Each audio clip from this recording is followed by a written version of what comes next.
matikakim ka. Tonales! Talo be Jampel काम का चीके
Copyright disclaimer under Section 107 of the Copyright Act 1976. Allowance is made for fair use for purposes such as criticism, comment, news reporting, scholarship, and research.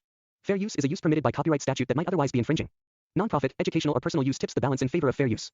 Apocalypto 2, though not officially confirmed by any studio as of 2025, exists in the imagination of fans as a continuation of Mel Gibson's 2006 epic. The original film immersed audiences in the final days of the Maya civilization, portraying the collapse of social order, the brutality of human conflict, and the raw beauty and danger of the jungle. Central to the original was Jaguar Paw, a young man whose cunning, agility, and unyielding will enabled him to survive the destruction of his village and escape sacrifice. Apocalypto 2, as envisioned, would naturally extend this narrative into a period marked by even greater upheaval, the arrival of Europeans in Mesoamerica, bringing foreign technologies, diseases, and belief systems that would forever alter indigenous societies. The imagined story begins years after the events of the first film. Jaguar Paw's descendants have inherited his vigilance, skill, and connection to the land. The jungle, familiar yet unforgiving, is alive with hidden threats, both natural and human. Small villages cling to life, hidden deep in river valleys or on high ridges, their inhabitants careful to avoid drawing attention. Children play along clearings, elders recount stories of fallen cities and heroic ancestors, and hunters move silently, testing the forest for food and signs of danger. Rumors ripple through these settlements, strange ships with white sails have appeared along distant coasts, carrying pale-skinned men whose intentions remain unknown. They are armed with gleaming weapons, ride animals that strike terror, and bring illnesses unfamiliar to the people. Kin, a young man of strong instinct and intelligence, emerges as the protagonist. He is alert to every rustle of leaves, every distant call of animals, every unusual pattern in the river currents. His companion, Ixchel, interprets omens in the flight of birds, the shapes of clouds, and the subtle shifts in water and wind. Together, they navigate the treacherous jungle while trying to anticipate the movement of both humans and nature. Their journey is one of survival, leadership, and moral discernment, for the threats they face are not only physical but cultural and spiritual. Along the way, Kin and Ixchel encounter neighboring tribes. Some greet them cautiously, respecting their lineage and the reputation of Jaguar Paw. Others are suspicious or hostile, unwilling to accept outsiders into their territories. These encounters are tense, resolved through careful negotiation, demonstrations of skill, and the symbolic recognition of ancestry and ritual. Villages maintain their traditions, weaving textiles, performing seasonal dances, and preserving sacred knowledge. Food is prepared with care, medicines derived from local plants are administered to the ill, and ceremonies mark life events and seasonal changes. Every element of daily life carries both practical and symbolic significance, reinforcing the continuity of culture amidst the upheavals surrounding them. European contact introduces a new layer of danger. Scouts report sightings of armed men moving inland, their horses unfamiliar and terrifying, their weapons lethal. Kin realizes that hiding alone will not suffice. Strategic thinking becomes essential, traps are set, decoys arranged, and paths through the jungle carefully chosen. Ambushes along riverbanks take advantage of the Europeans' ignorance of the terrain. Rivers are blocked with overturned canoes, pits are camouflaged, and jungle growth is used to obscure movements. These moments are tense, requiring patience, timing, and coordination. As the narrative unfolds, characters face complex moral dilemmas. Some Europeans attempt negotiation or trade, others respond with immediate violence. Kin must decide when to act, when to retreat, and when to risk confrontation to protect innocence. The physical survival of the community is inseparable from the preservation of culture, language, and knowledge. Internal reflections reveal the psychological toll of leadership, the fear and grief of loss, and the determination to maintain identity against overwhelming odds. Ixchel's spiritual insights complement Kin's strategic acumen, creating a dynamic partnership rooted in shared values, mutual respect, and deep connection to the land. The story includes intense action sequences. Kin leads ambushes, navigating rivers, ravines, and dense jungle paths. Arrows find their marks, traps and snare pursuers, and environmental hazards, mudslides, falling trees, hidden ravines, augment the defender's advantage. Each sequence is not merely spectacle but a demonstration of skill, intelligence, and understanding of the natural world. The jungle functions as a living entity, its sounds, shadows, and rhythms inform decisions and shape outcomes. At night, survivors huddle in hidden settlements, tending fires, listening to the calls of the wild, and sharing stories that preserve history and strengthen communal bonds.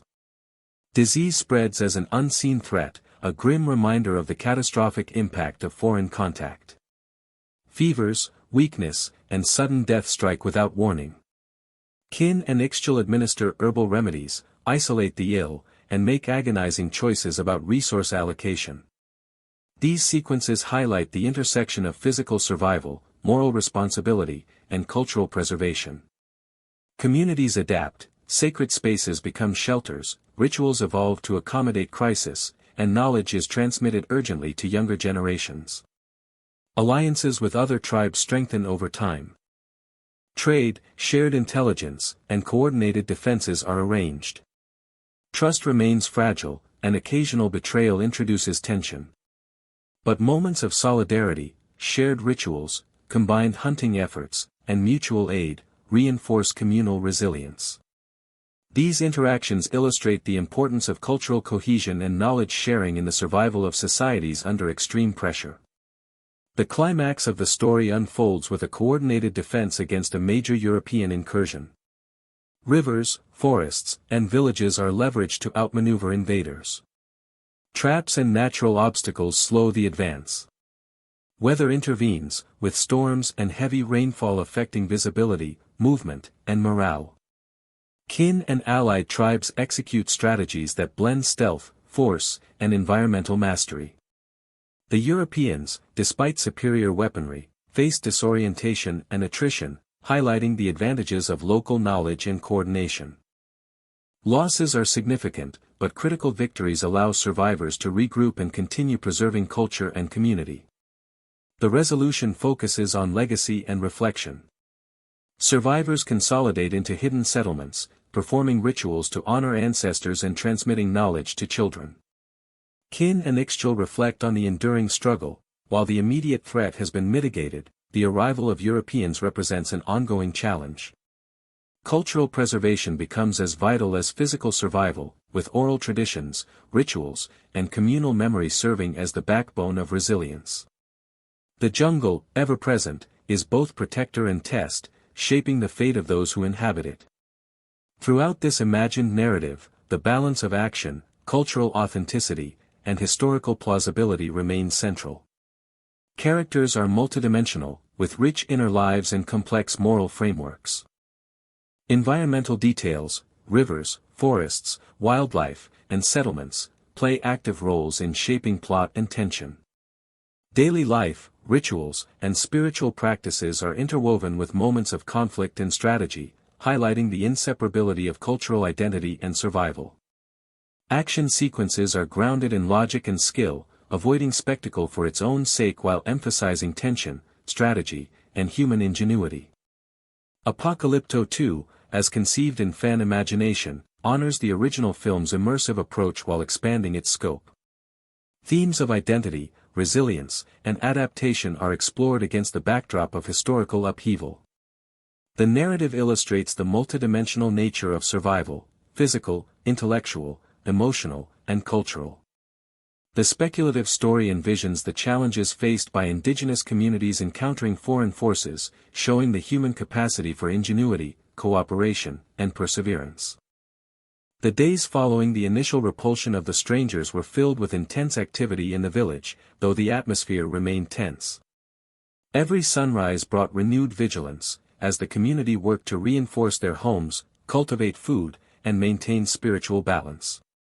Children, under careful supervision, practiced the skills they would need in adulthood: tracking, climbing, and swimming, while elders recounted tales of previous generations' triumphs and failures.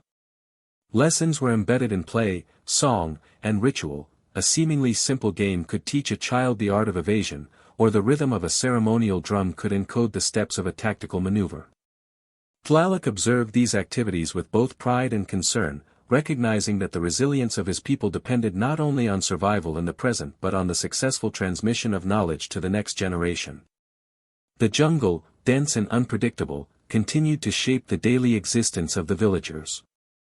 Streams rose unexpectedly with heavy rains, and sections of forest became impassable due to fallen trees or mudslides. Predators, jaguars, pumas, venomous snakes, remained constant threats, forcing scouts and hunters to maintain awareness at all times. Tlaloc and Nahuatl developed intricate patrol routines, mapping the terrain, marking safe paths, and creating signals to communicate danger or opportunity. They also observed the movements of rival tribes and the returning strangers, learning to predict behavior based on subtle environmental cues, sounds, and patterns. Every journey through the forest became a test of observation, endurance, and decision-making, merging physical survival with strategic thinking. Moral dilemmas became increasingly complex as the threat of the outsiders loomed. Some villagers advocated for preemptive strikes, arguing that waiting would allow the strangers to grow stronger and take resources from other tribes. Others, guided by elders like Izel, warned against unnecessary violence, emphasizing that every life taken carried spiritual and ethical weight.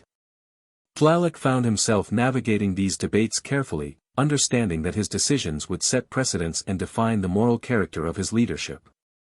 During one council, a heated argument erupted over whether to burn a rival tribe's temporary encampment. Tlaloc listened, weighing the potential gain against the ethical and spiritual consequences. In the end, he opted for a strategy that disrupted the rivals without causing fatalities, demonstrating the balance of cunning, morality, and foresight that had been taught through generations of ancestral guidance. Spiritual practices intertwined seamlessly with practical strategy. Izel conducted ceremonies at dawn, invoking the protection of river and forest spirits, calling upon ancestral guidance, and blessing tools, weapons, and warriors before their missions. Each ritual was rich with symbolism. Fires represented vigilance and transformation, feathers symbolized vision and agility, and carved stones honored the wisdom of ancestors. Warriors approached their tasks with heightened awareness, feeling their connection to past generations and drawing courage from the same sources that had sustained Jaguar Paw in his trials. Dreams and visions also guided decisions. Tlaloc experienced one in which a giant serpent coiled along the riverbank, warning him of a forthcoming ambush, while another vision depicted ancestral figures guiding the placement of barriers and traps within the jungle. These experiences reinforced the integration of spiritual perception and tactical knowledge, ensuring that every action was both informed and morally grounded. The strangers, persistent and increasingly organized, launched another series of incursions. This time, their approach combined the lessons learned from previous encounters with a coordinated attempt to exploit gaps in the village's defenses. Tlaloc anticipated this, orchestrating elaborate countermeasures that leveraged both terrain and ingenuity. Hunters disguised as laborers lured the invaders into dense underbrush where hidden pits and snares awaited. Scouts used smoke signals and reflections to mislead groups into false paths, and elevated platforms allowed archers to rain projectiles upon the intruders from above. The chaos of the jungle became a weapon, and the villagers' intimate knowledge of their environment magnified their effectiveness despite being outnumbered. Amid these engagements, individual acts of bravery and cunning stood out. Nahuatl led a small party through the enemy's rear, creating diversions and retrieving critical intelligence about their strategies. Izel's ritual intervention in one encounter is said to have emboldened warriors who were faltering, turning panic into coordinated action. Tlaloc himself performed feats of courage, guiding groups through perilous terrain, improvising traps, and making split-second decisions that preserved both lives and cultural continuity. Each encounter became both a tactical lesson and a symbolic reaffirmation of identity. Survival depended not only on skill but on honor, unity, and respect for the balance of life. Exploration of abandoned temples and ceremonial centers revealed further guidance from ancestors. Carvings depicted not only historical events but also encoded strategies for defensive architecture, water management, and resource allocation. Tlaloc and his companions adapted these insights to contemporary challenges, creating layered defenses that combine traditional knowledge with improvisation based on observation of the enemy. Sacred spaces also provided psychological advantage. The presence of ceremonial sites, hidden shrines, and symbolic imagery instilled caution in invaders and confidence among defenders, intertwining belief and strategy in ways that amplified both morale and effectiveness. As weeks turned into months, the village became a model of resilience, seamlessly blending physical survival, strategic insight, spiritual practice, and cultural preservation. Young warriors matured rapidly, absorbing lessons from elders, adapting to the forest's challenges, and internalizing both practical and moral instruction. Tlaloc's leadership was reinforced by experience and by the trust he had cultivated, embodying the qualities of his ancestor Jaguar Paw while navigating a more complex and perilous world. Every victory, ambush, and successful defense strengthened the community, yet the underlying tension remained, the outsiders were persistent, and the long-term consequences of their presence were uncertain. The final climactic confrontation approached. The strangers, now numbering in greater strength and employing more sophisticated tactics, attempted a coordinated assault aimed at overwhelming the village's defenses. Tlaloc anticipated this, establishing a multi-layered strategy that integrated everything the tribe had learned: hidden traps, river diversions, elevated positions, and psychological manipulation through ritual and deception. Warriors moved with precision, responding to signals, improvising when plans faltered, and drawing courage from ancestral guidance. The jungle itself became an active participant, concealing defenders, guiding movements, and punishing overconfidence in intruders. The confrontation tested endurance, intellect, and moral judgment. Decisions had to be made in seconds: when to engage, when to retreat, and how to minimize unnecessary loss of life. Tlaloc balanced tactical success with ethical consideration, ensuring that even in conflict, actions reinforced the principles of honor, respect, and cultural preservation. The combination of strategic genius, environmental mastery, spiritual insight, and community cohesion ultimately enabled the villagers to repel the invaders, securing both survival and the continuity of their cultural legacy. In the aftermath, the village and its leaders reflected on the challenges they had faced. Rituals of thanksgiving and remembrance were performed, reaffirming the connection to ancestors and the spiritual fabric of the world. Tlaloc, now firmly recognized as a custodian of both land and heritage, guided the community in strengthening their social, defensive, and spiritual structures. Lessons learned from exploration, combat, and daily life were formalized into teachings for future generations. The forest, temples, and sacred practices remained integral, ensuring that cultural knowledge was preserved and adaptable for challenges yet to come. The idea of a sequel to Apocalypto, 2006, often referred to as Apocalypto 2, has captivated fans of the original film for many years. The first movie, directed by Mel Gibson, focused on the journey of Jaguar Paw, a young warrior navigating the perilous decline of the Maya civilization. Renowned for its use of authentic Yucatec Maya language, immersive jungle cinematography, and intense sequences of pursuit and survival, the film offered audiences a visceral experience of a society on the brink of collapse. Its conclusion, showing the distant sight of European ships arriving, left the story open-ended and naturally invited speculation about what might happen next. Despite this interest, there has been no official confirmation from Gibson, Icon Productions, or any major studio about the production of a sequel, leaving the entire concept in the realm of rumor and fan imagination. Many materials circulating online, including trailers and social media posts claiming to depict Apocalypto 2, are in fact fan-made and explicitly labeled as such. These concept videos often combine AI-generated voiceovers, edited footage from other films, or scenes from the original Apocalypto to create the illusion of a new production. While visually compelling and creatively ambitious, these materials do not reflect any actual studio-backed project. They are purely speculative and should be distinguished from verified information. The excitement surrounding these fan creations demonstrates the enduring popularity of the original film, yet it also risks misleading viewers into thinking a sequel is officially underway. Speculation about the potential storyline of Apocalypto 2 often revolves around the consequences of first contact between Mesoamerican civilizations and European explorers. Fans imagine narratives in which Jaguar Paw, now older and more seasoned, or a new protagonist, navigates the complex challenges of defending communities against foreign invaders.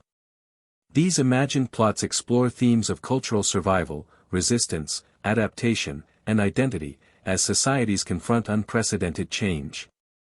Potential story elements include large-scale confrontations, strategic defenses of cities, and spiritual or ritualistic practices central to the Maya way of life. However, it is critical to note that these ideas are speculative, as no script, plot outline, or character list has been confirmed by any credible source. Rumors regarding a release date, often cited as 2025, have no official verification. No studio announcements, casting confirmations, filming schedules, or production budgets have been made public, and there is no evidence of any formal pre-production activity. Until credible sources provide such details, the existence of a sequel remains unconfirmed. Fans should exercise caution when evaluating online information, including social media posts, YouTube videos, and fan websites, as these sources frequently mix fact with speculation. Despite the uncertainty surrounding a sequel, the concept of Apocalypto 2 presents a compelling opportunity to explore deeper historical and cultural themes. The original film's dedication to authenticity in depicting Maya civilization, from clothing and architecture to language and ritual, set a high standard that any sequel would likely aim to maintain. The arrival of European explorers historically had devastating impacts on Mesoamerican societies, introducing new technologies, diseases, and political upheaval. A sequel could potentially explore these dynamics in narrative form, offering audiences insights into cultural resilience, ethical dilemmas of leadership, and the struggle to preserve identity in the face of overwhelming change. The visual and cinematic style of a sequel would likely continue the immersive approach of the first film, featuring dense jungles, rivers, and ceremonial centers that reflect historical accuracy. Action sequences could expand to include more strategic confrontations, larger-scale conflicts, and scenes highlighting cultural ceremonies and daily life. The balance of survival, spectacle, and cultural authenticity could maintain the intensity and engagement that defined the original Apocalypto, while potentially offering new insights into the historical period. Casting for any hypothetical sequel remains speculative. While some fan discussions suggest the return of Rudy Youngblood as Jaguar Paw, no official casting announcements have been made. New characters would require careful consideration to ensure cultural and linguistic authenticity, potentially involving actors with knowledge of the Maya language or heritage. Similarly, speculation about Mel Gibson returning as director has circulated online, but no verified information confirms his involvement. Producing a sequel would present considerable logistical and creative challenges. Authentic locations, large-scale sets, historically accurate costumes, and action sequences would require substantial resources and coordination. The careful balance of historical accuracy with cinematic excitement, already achieved in the original, would be critical to the success of a sequel. These practical challenges, combined with the high expectations set by the first film, may explain why no official development has been announced to date. In conclusion, while the notion of Apocalypto 2 remains intriguing and has generated significant fan interest, there is currently no verified evidence that a sequel is in production. All existing trailers, plot details, and release dates circulating online are speculative and should be treated as creative interpretations rather than factual information. The original Apocalypto continues to be celebrated for its authenticity, intensity, and immersive storytelling, leaving a natural space for imagining a continuation. Fans should rely on credible sources such as studio announcements, trade publications, and statements from Mel Gibson for any genuine updates. Until such information becomes available, the sequel exists only in the realm of speculation, and all related content should be viewed with caution. As Kin and Ixchel pressed deeper into the uncharted jungle, the canopy thickened, filtering sunlight into scattered shards that danced across the forest floor. Every sound, every subtle shift in the leaves, told them something, the approach of an animal, a human, or a subtle change in weather. Ixchel paused beside a twisted ceiba tree, brushing her fingers over the bark. She inhaled the humid air and whispered, "The forest watches us, kin. It has learned the rhythm of our ancestors. We must move carefully, or it will betray us." Kin nodded, feeling the weight of responsibility pressing upon him. He was no longer merely surviving, he was a leader, tasked with ensuring the safety of his people and preserving the wisdom of generations. Every decision mattered. Should they take the river route, which offered speed but greater exposure? Or follow the high ridges, where food was scarcer but the threat of invaders was minimized? The forest seemed to offer no simple choice. He crouched, tracing patterns in the mud with a stick, reading footprints, broken branches, and bird tracks. His eyes, trained over decades of hunting and observing, recognized the subtle signs of human intrusion, unfamiliar footprints, the scent of livestock, the faint glint of metal. At midday, the scouts returned with news that sent a shiver through the group. European ships had advanced farther inland than previously thought, their presence now confirmed along a tributary that fed directly into the heart of the jungle. Kin gathered the elders and allies from neighboring villages. They met under the cover of a large tree whose branches intertwined like a natural cathedral. The elders spoke of past conflicts, of strategies used against rival tribes, and of the ways their ancestors had survived the collapse of cities. Kin listened, synthesizing their knowledge with his own understanding of terrain, movement, and human behavior.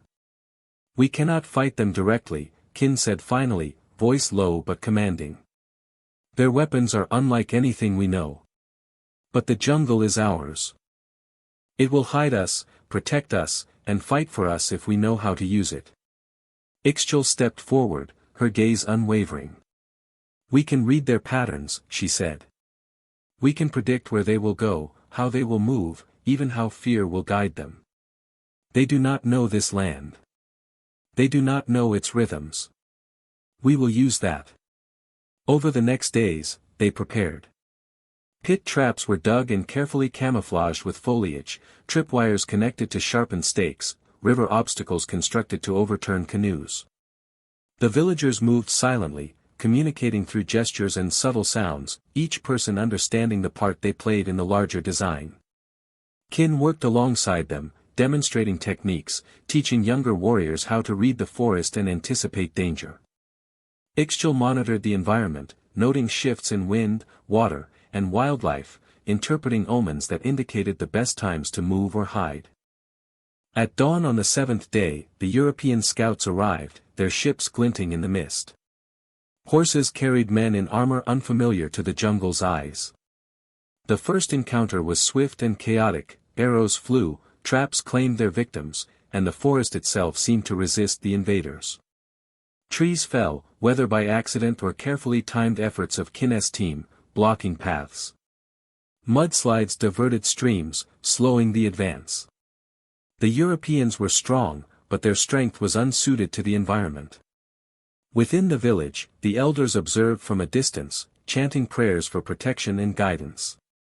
The children were hidden, taught to remain silent, and listen for the signals that would tell them when it was safe to move.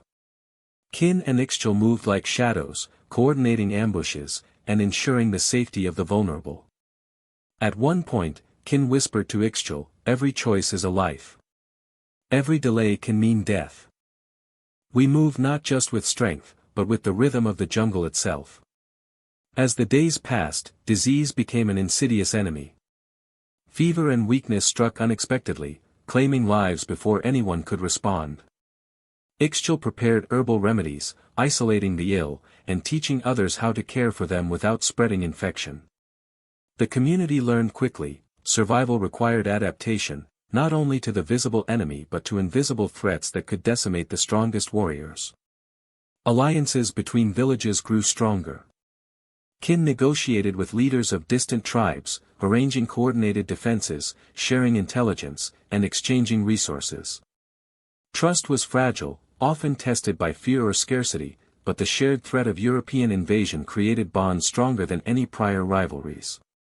Cultural practices were maintained in secret, rituals honoring ancestors, storytelling to pass down survival knowledge, and music to convey signals or strengthen morale. Even in hiding, the continuity of culture was a weapon of resilience. The climactic confrontation came at the river valley where the Europeans had attempted to establish a foothold. Kin's coalition had prepared meticulously. Canoes filled with stones were positioned in strategic points, pits were hidden along likely paths, foliage was arranged to mislead and trap. The Europeans advanced with confidence, but the jungle and its defenders struck with precision. Horses became ensnared in undergrowth, men fell into camouflaged pits, and arrows found their marks. Rain fell in torrents, turning paths into mudslides, amplifying the chaos. Kin and Ixchel coordinated movements from elevated positions, signaling with hand gestures and subtle sounds. Now! Kin shouted. Push them toward the river. The allied tribes moved as one, the culmination of days of preparation, observation, and understanding of terrain. The Europeans, despite superior weaponry, were unprepared for such coordinated strategy in an environment they could neither read nor control. By nightfall, the river valley was reclaimed. Survivors regrouped, tending to the wounded, and honoring the fallen. In the quiet aftermath, Kin and Ixchel reflected on the events. Their people had survived, but the arrival of Europeans was only the beginning of an ongoing struggle. Cultural preservation became as important as physical survival. Children were taught not only how to hunt or track, but how to read the stars, how to weave and perform rituals, and how to remember the stories of ancestors. Every action, every teaching, became a safeguard against the erasure of identity and knowledge. The jungle, ever present, was both protector and challenge. It demanded respect, patience, and understanding.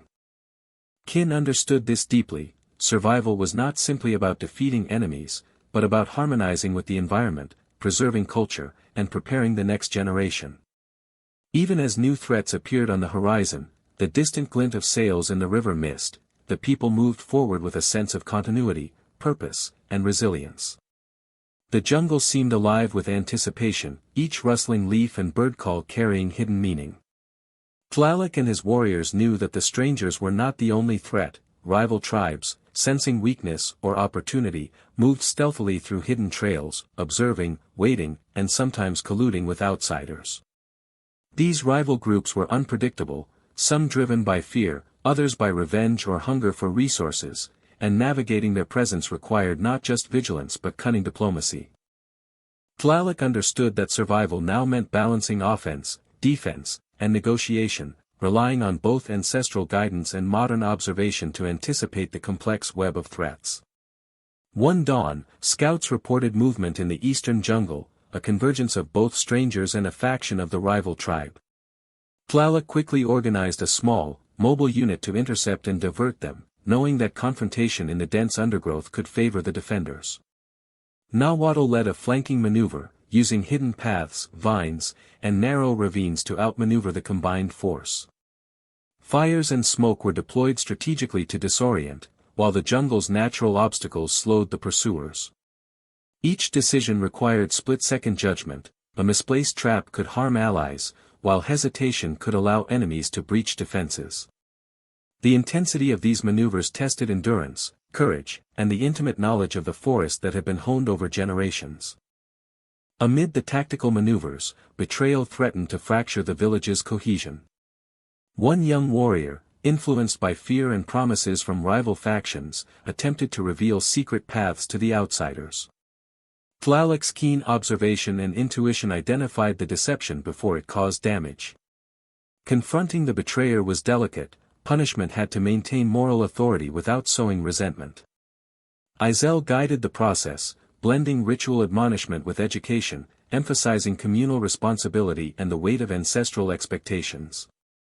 The incident reinforced unity, underscoring that cultural preservation depended as much on ethical conduct as on skill or strategy. The jungle chase escalated into days of pursuit and countermaneuvering. Tlaloc's group moved silently along hidden trails, using rivers to mask their scent and canopy paths to avoid detection. The strangers, increasingly frustrated by their inability to predict movements, began splitting into smaller units, a vulnerability that Tlaloc exploited.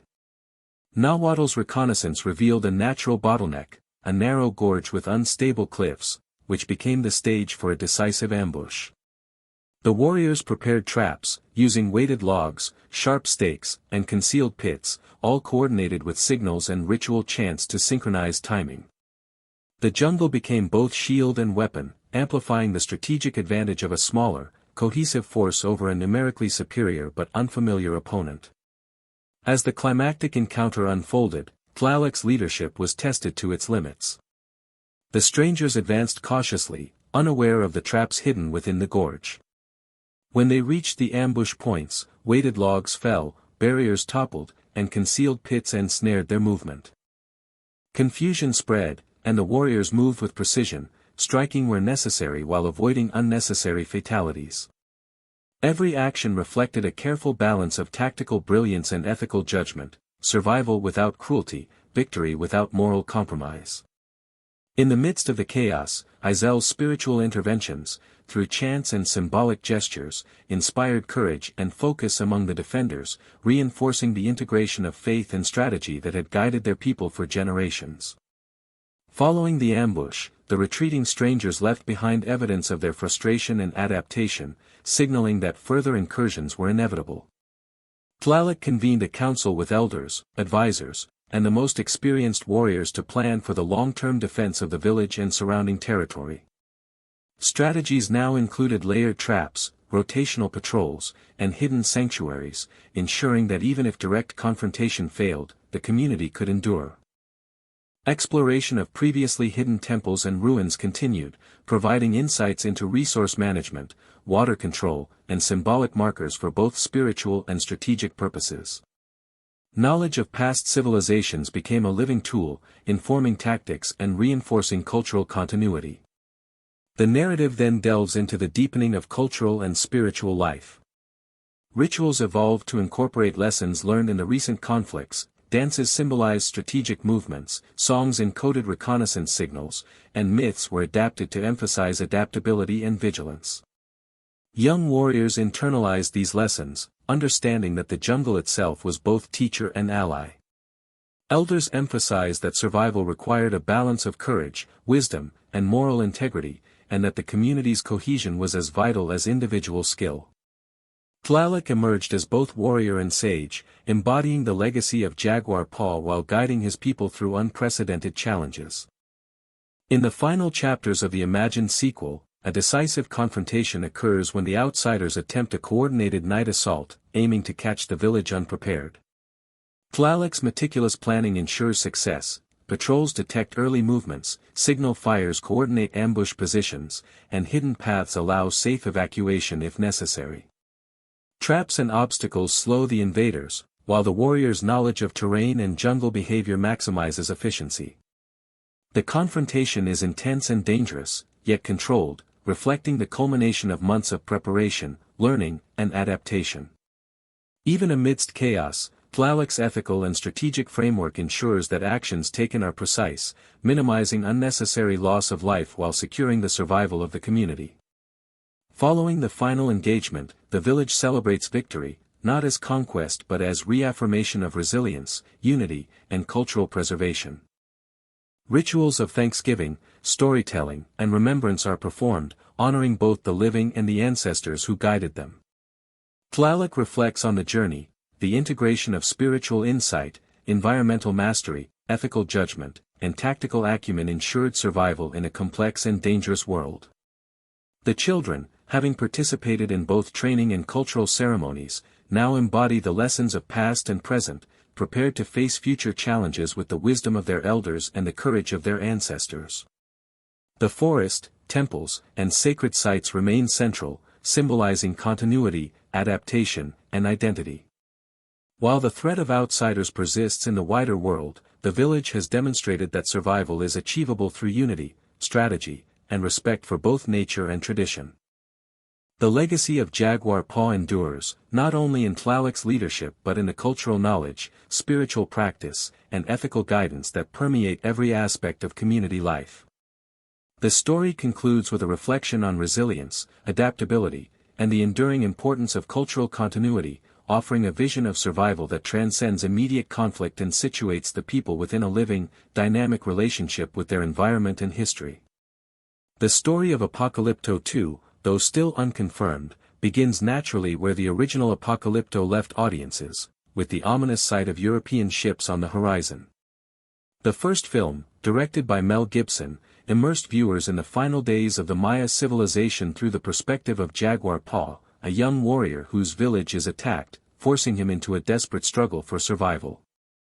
The original movie was groundbreaking in its use of authentic Yucatec Maya language, accurate depictions of clothing, architecture, and ritual, and breathtaking cinematography that captured the depth and density of the Mesoamerican jungles. Its narrative, which focused on personal courage and survival, ended on a note that hinted at larger historical upheavals, setting the stage for potential future conflict as the arrival of Europeans foreshadowed the dramatic changes that would sweep through Central America. The concept of a sequel has been fueled largely by this narrative gap, with fans imagining how the story could evolve when the Maya faced the full force of external threats. The speculation often centers around Jaguar Paw surviving the events of the first film and emerging into a world that is not only physically challenging but politically and socially volatile. In these imagined continuations, he might take on a leadership role, attempting to protect his family, friends, and the remnants of his village from both natural dangers and the encroaching influence of foreign explorers. Alternatively, some stories propose a new protagonist, perhaps a younger warrior, who inherits the responsibility of defending the cultural and spiritual identity of the community. These ideas are entirely speculative, as there is no script, official production plan, or cast confirmation for a sequel, yet they provide a compelling framework for understanding the narrative potential of Apocalypto 2. The historical context of the Maya civilization provides rich material for the sequel's imagined storyline. The late Maya period was marked by urban decline, political fragmentation, and social upheaval. Cities that had once been vibrant centers of trade and culture faced environmental challenges, population pressures, and internal conflicts. These historical realities provide a backdrop for a narrative in which the protagonist must navigate not only external threats from European invaders but also the internal challenges of uniting fragmented communities, negotiating with rival factions, and sustaining the delicate balance of cultural traditions.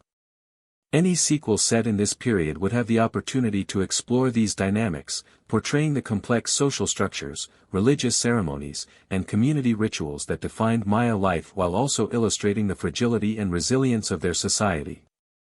The arrival of Europeans in Mesoamerica was transformative and devastating. Spanish conquistadors brought new technologies, diseases, and political ambitions that disrupted indigenous societies. In a hypothetical sequel, these forces could provide the primary external conflict, with Jaguar Paw or a new protagonist encountering the arrival of foreign ships, the threat of conquest, and the challenge of preserving cultural identity. Plotlines might explore the tension between resistance and adaptation, depicting moments of negotiation, espionage, and strategic defense as communities attempt to respond to unprecedented pressures. Fan speculations often envision scenes of tactical ambushes along riverways, the defense of ceremonial sites, and tense standoffs between small warrior bands and better-equipped European forces. While these ideas remain unverified, they align with historical accounts of the initial interactions between European explorers and Mesoamerican societies. In addition to action and survival, the sequel could delve deeply into the spiritual and ethical dimensions of Maya life.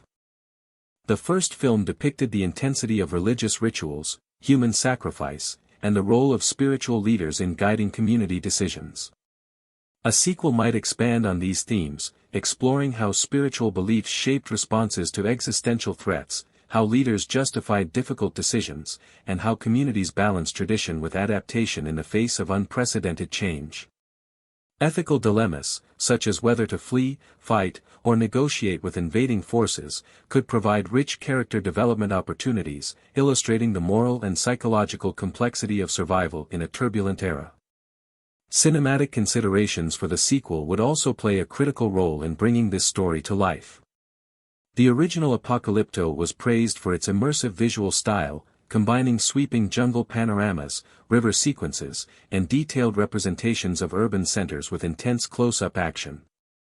A sequel would likely need to continue this approach, expanding the scale of the sets to include coastal areas for arriving ships, larger urban centers under threat, and the depiction of both natural and man-made obstacles. Action sequences could become more ambitious, integrating large-scale combat, stealth maneuvers, and culturally significant rituals as part of the narrative. Such sequences would maintain the visceral intensity of the first film while allowing audiences to witness the scale and complexity of historical events in Mesoamerica. Casting for the sequel remains purely speculative. While some fans imagine Rudy Youngblood reprising his role as Jaguar Paw, there is no official confirmation of his involvement. Any new characters would require careful casting to ensure authenticity in language, physicality, and cultural representation. Directors and production designers would need to collaborate with historians, anthropologists, and linguists to maintain accuracy in costumes, ceremonial regalia, and dialogue. Fan speculation suggests that Mel Gibson could return as director, though no verified information supports this. The careful combination of authenticity and cinematic storytelling would be essential to uphold the standard established by the first film. Practical production challenges would be considerable. Filming in authentic jungle locations, constructing large-scale city sets, and coordinating complex action sequences all require significant resources, expertise, and logistical planning. The need for historical accuracy in portraying Maya architecture, costumes, and weaponry would further increase the complexity. These considerations may partly explain why no official production announcement has been made to date. Nonetheless, these challenges also offer an opportunity for filmmakers to create a visually and emotionally compelling sequel that immerses audiences in a historically grounded and narratively rich world. Fan interest in Apocalypto 2 continues to drive speculation and creative content. Online communities, YouTube channels, and social media posts generate concept trailers, fan art, and imagined storylines.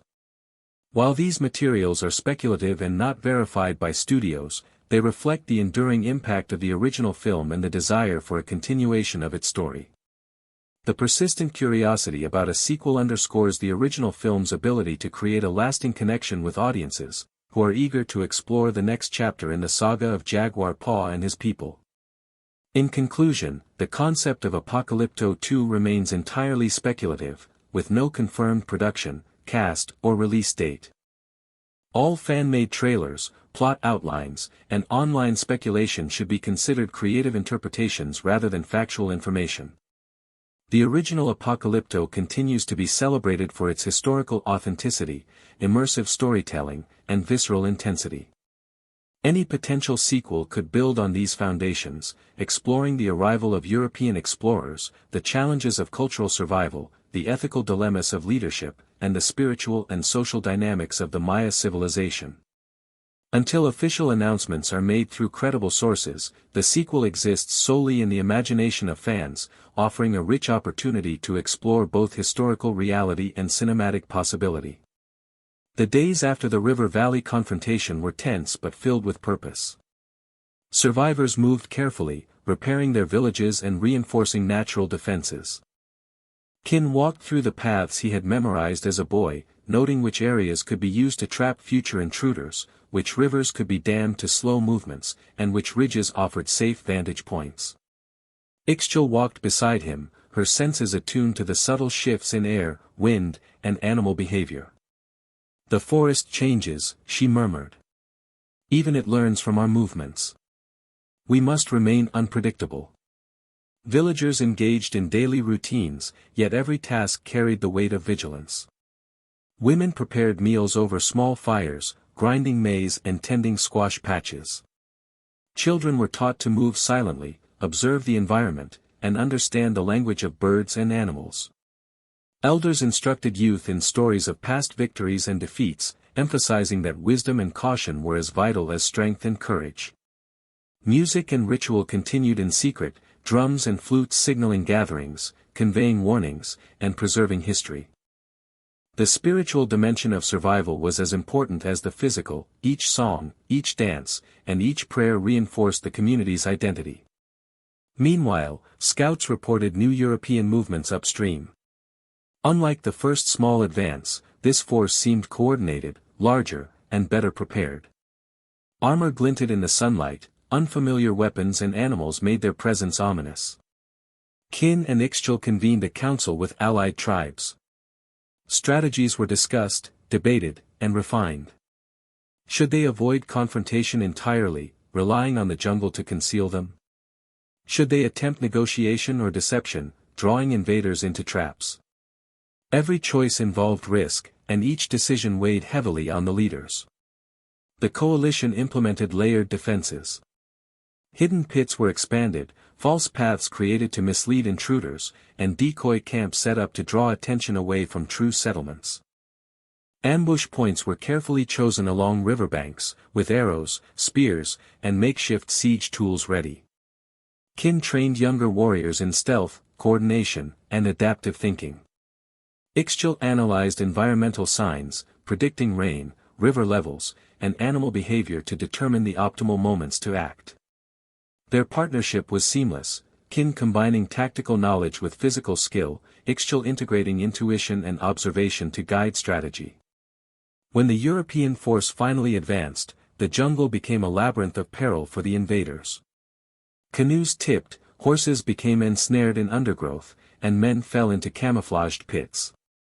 Arrows flew from concealed positions, and logs were rolled down slopes to impede progress.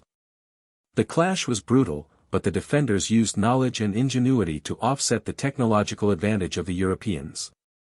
Kin moved like a shadow, directing allies, exploiting openings, and ensuring that civilians remained safe. Amid the chaos, moral dilemmas arose. Some villagers captured enemies alive, debating whether to release them, use them as guides, or execute them to prevent further pursuit. Kin considered the consequences. Mercy might spare lives but risk future attacks, whereas ruthless action could preserve survival yet erode humanity. Ixchel counseled balance, reminding him that culture and ethics were weapons as potent as spears or arrows. Their discussions underscored the complexity of leadership under extreme conditions. Disease continued to take its toll, a relentless and invisible adversary. Fever and weakness claimed the strong as easily as the weak.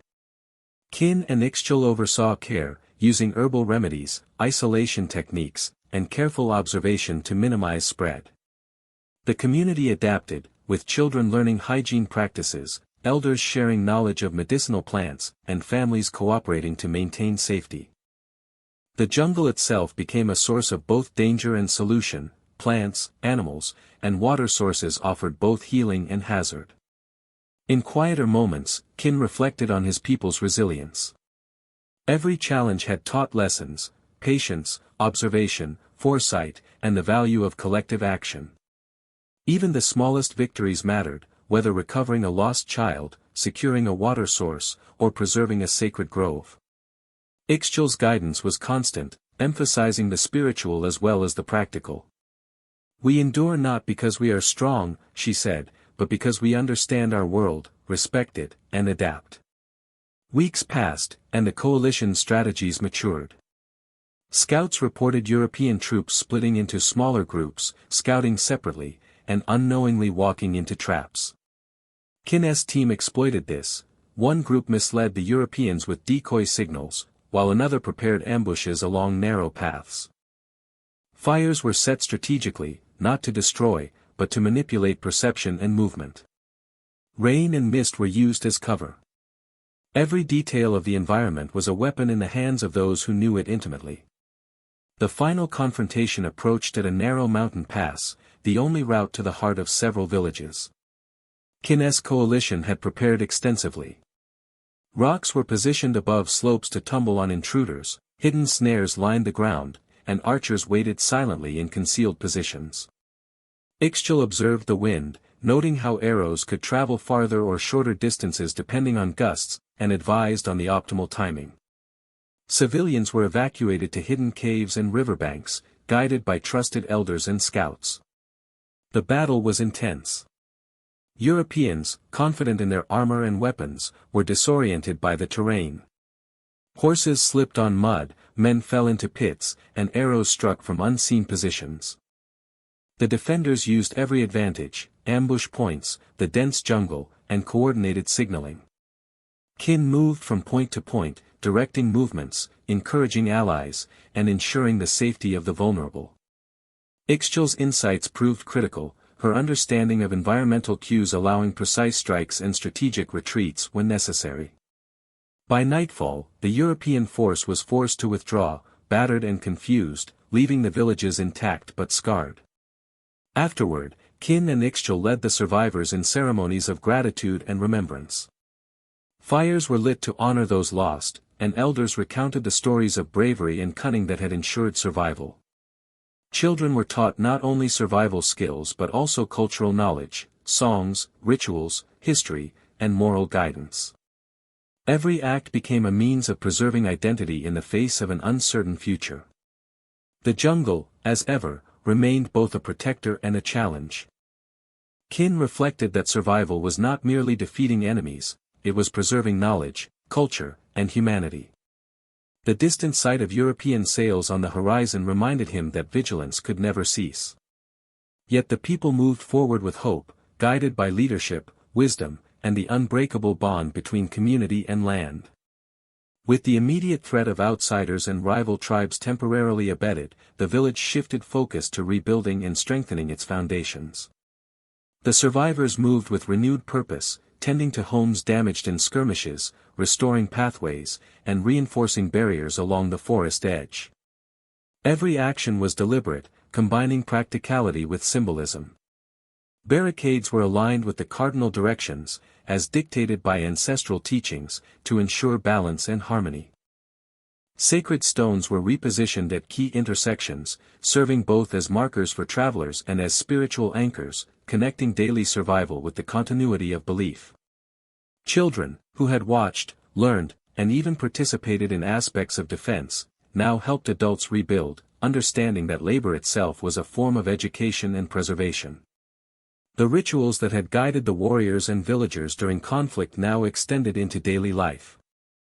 Izel, along with other spiritual leaders, conducted ceremonies to honor ancestors and the forces of the natural world. Each sunrise was greeted with songs calling upon river spirits for sustenance, while sunsets were marked with dances that commemorated the courage and resilience displayed during the recent threats. Offerings of food, feathers, and carved stones were placed at sacred sites, reaffirming the bond between humans and the forest. Elders narrated myths of past generations, intertwining historical lessons with allegorical tales, illustrating principles of courage, strategy, and morality. The myths were living guides, teaching that the forest, like life itself, demanded respect, attentiveness, and humility. Meanwhile, Tlaloc reflected on the transformation of his community. The battles, ambushes, and strategic maneuvers had tested every aspect of their being, physical, spiritual, and ethical. Yet these challenges also forged a stronger, more cohesive society, one where each member understood their role and the importance of collective memory.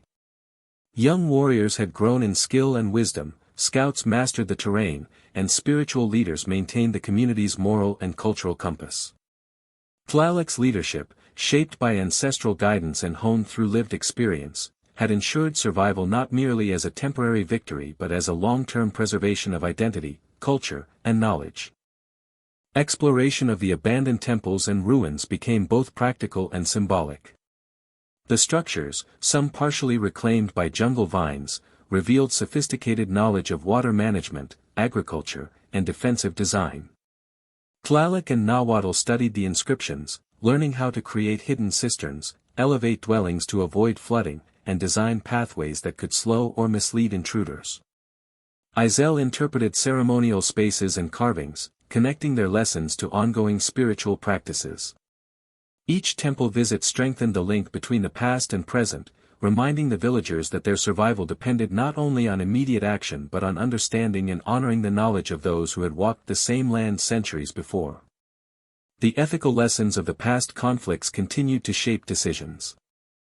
The incident of betrayal from a young warrior had served as a permanent reminder of the importance of trust, integrity, and communal responsibility. Tlaloc emphasized that leadership was inseparable from morality. Strategies and victories gained at the expense of ethical principles could ultimately unravel the fabric of society. Training and education now incorporated moral instruction alongside physical skill and tactical knowledge, ensuring that the next generation would inherit not only strength and agility but also wisdom and honor.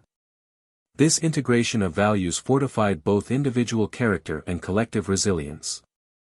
As the seasons changed, the village reached a rhythm of cautious stability. Patrols continued, though less intensively than during the height of conflict, while exploration missions expanded the understanding of the surrounding jungle. Knowledge of wildlife behavior, river cycles, and seasonal plant growth allowed more effective resource management and planning. The elders emphasized continuity, teaching the community to adapt without losing identity, to innovate without abandoning tradition. Every day became a balance of vigilance, sustenance, education, and cultural expression, reflecting the integrated life of a society shaped by ancestral guidance and contemporary challenges. In the spiritual dimension, myths evolved to reflect recent experiences.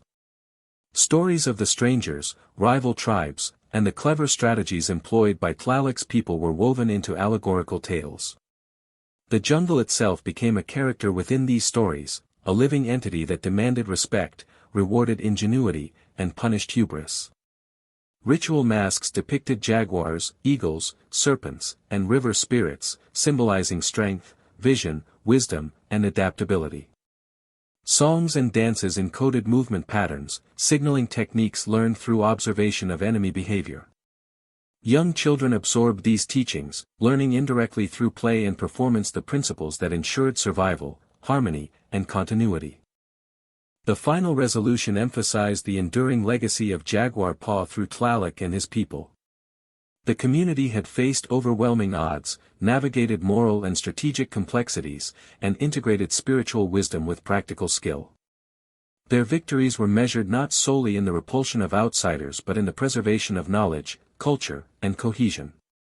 The jungle, the temples, and sacred sites remained central, both protecting and instructing the community.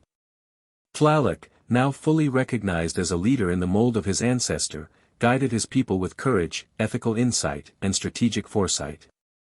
His vision extended beyond immediate survival, aiming to ensure that future generations would inherit not only life but identity, wisdom, and resilience. The story concludes with a reflection on continuity and adaptation. The villagers had demonstrated that survival is not merely a matter of defeating enemies but of maintaining harmony with the environment, honoring ancestral wisdom, and cultivating moral and spiritual strength. The challenges of the external world, rival tribes, outsiders, and the unpredictable forces of nature, remained, but the community had established a framework for resilience. The integration of skill, strategy, spirituality, and morality ensured that cultural knowledge would endure, guiding the descendants of Jaguar Paw through generations to come. The jungle whispered around them, a living testament to the interplay between humans and their world, as Tlaloc and his people stood as guardians of both life and legacy, prepared for whatever trials lay ahead. The story of Apocalypto 2 begins with the aftermath of Jaguar Paw's survival from the devastating raid on his village. The original film concluded with the distant sight of European ships, a harbinger of the sweeping changes to come. In the imagined continuation, Jaguar Paw, older and hardened by the experiences of survival, must navigate a world increasingly threatened by both internal conflicts among fragmented Maya communities and the looming arrival of foreign invaders. His journey is not only one of survival but also of leadership, as he seeks to protect his family and preserve the traditions and cultural identity of his people. While there is no official confirmation of a sequel, this narrative framework allows for a rich exploration of character, society, and history. The Maya civilization, at the time depicted, was marked by political fragmentation and urban decline. Cities that had once thrived as centers of trade and religion were now vulnerable to both internal rivalries and external threats. This historical context provides a compelling backdrop for the sequel. Jaguar Paw might be seen forging alliances with other leaders, negotiating peace where possible, and preparing defenses where confrontation is inevitable. These efforts would highlight the complex social structures of the Maya, illustrating not just their ability to fight but their capacity for diplomacy, strategy, and cultural resilience. The challenges of leadership under such pressure create opportunities for exploring ethical dilemmas, personal sacrifice, and the tension between tradition and adaptation. The arrival of European explorers, speculative in the context of the sequel, would bring both technological superiority and unforeseen threats, such as disease and political manipulation. Fan speculation envisions tense encounters along riverways, ambushes on trade routes, and confrontations in ceremonial plazas, where warriors and civilians alike struggle to maintain their way of life. These imagined sequences could depict strategic thinking, guerrilla-style tactics, and daring escapes through dense jungle terrain, echoing the survival intensity of the original film. At the same time, the narrative might explore the impact of these encounters on spiritual beliefs and community cohesion, emphasizing how foreign influence begins to reshape the Maya worldview. The sequel could also introduce new characters, such as a younger warrior or an ambitious leader from a neighboring city, whose arcs intersect with Jaguar Paws. These characters might serve as foils or allies, offering different perspectives on survival, cultural preservation, and ethical decision-making. One imagined subplot could follow a young warrior learning the ways of Jaguar Paw, facing challenges that test both courage and morality, while observing how the older protagonist balances vengeance, protection, and wisdom. Such character development provides emotional depth, illustrating the psychological strain of living through transformative historical events. Action sequences in this speculative sequel would likely expand in scale and complexity. Rivers become pathways for stealthy movement, forests serve as arenas for ambushes, and ancient cities transform into battlegrounds where knowledge of the terrain provides the advantage. Fan speculation imagines large-scale raids, tactical retreats, and nighttime skirmishes that test the character's agility, courage, and strategic thinking. The balance between realistic historical combat and cinematic spectacle would be crucial to maintaining the immersive quality established by the original film. These sequences, while speculative, align with historical accounts of the resourcefulness and resilience of indigenous communities facing technologically superior forces. Spiritual and cultural elements would continue to play a central role. The Maya worldview, centered on ritual, astronomy, and community, could inform decisions made by characters under duress. Fan-imagined scenarios include ceremonies performed to invoke protection, strategic sacrifices aimed at morale, and the guidance of spiritual leaders who help interpret signs from the gods. Ethical dilemmas might arise, whether to engage in combat or seek peaceful resolution, how to weigh the safety of many against the honor or desires of a few, and how to preserve knowledge, tradition, and family bonds in a rapidly changing world.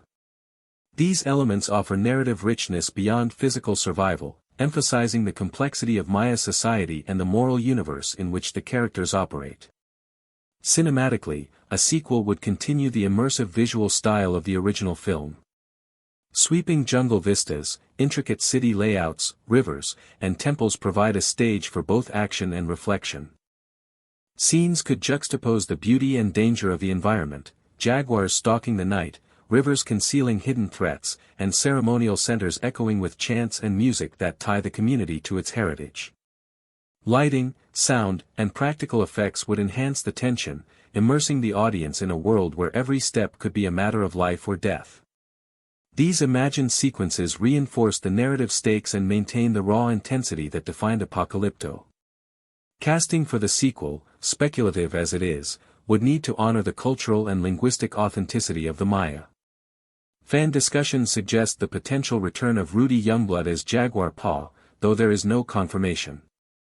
New actors might portray warriors, spiritual leaders, and family members, each contributing to the exploration of society under pressure.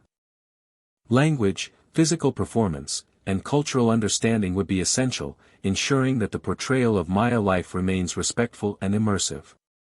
The director and creative team would have the task of balancing historical fidelity with cinematic storytelling, preserving the authenticity that made the original film so memorable. Production challenges imagined for such a sequel are considerable. Jungle locations must be secured and adapted for filming, large-scale city sets recreated, and historically accurate costumes and weaponry crafted. Coordinating complex action sequences, balancing narrative depth with visual spectacle, and ensuring cultural consultation all require careful planning and significant resources.